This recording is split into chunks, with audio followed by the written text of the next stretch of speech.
On the road, the Browns visiting the Bills. The Browns are 8.5-point favorites.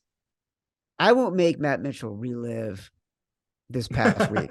Because that was like to not only have it happen, but to everyone still be talking about it as the game of the year. It I, was. you can't even turn on the television if you're a sports Yeah. fan and the Bills fan.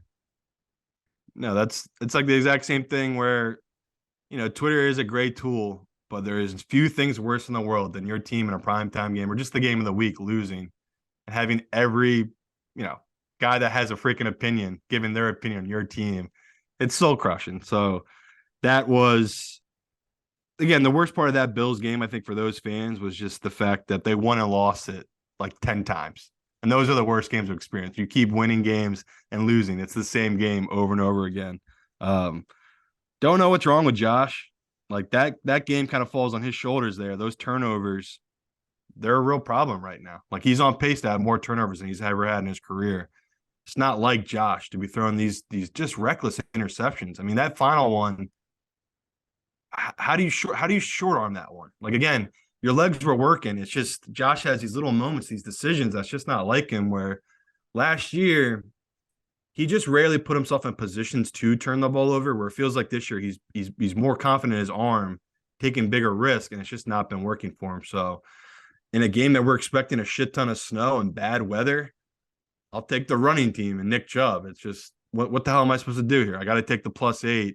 I hate it. Like I want to back the Bills after such a bad loss. Like this is usually when they kill teams, but something seems off about Josh Allen. They've had 3 straight games now where they haven't scored a touchdown in the second half.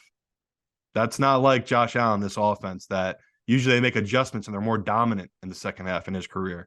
It's not been that way this year. So 8.5, 8 points. I'd grab it now just in case they really do get 5 feet of snow up there and it's freezing cold. And this is kind of the best game you could imagine for a running team like the Cleveland Browns have. But if it turns out to be all right weather, I will shift the other side because we just saw this Cleveland team against a pass happy team. They couldn't stop anything on offense that the Miami team was running at them. So I'm interested to see what the final info is on what the weather system's supposed to be because again they're calling for like 15 feet of snow. Like it's supposed to be insane this Sunday for this game. So just to get ahead of it, I got no issue grabbing, just like the Vikings last week. I have no issue grabbing the number now. If you want to buy a position later on, you can. I grab the 8 and I grab the 8.5 just to be safe because I do see it coming down if it is what they're saying it's going to be, which is really bad weather. I'm not afraid of that, honestly. Like, I don't know why we got suckered in on the Browns last week, but I think Yeah. the fundamentals still apply. Maybe we're misjudging the Dolphins. Maybe we're misjudging what it's like to play the Dolphins in Florida.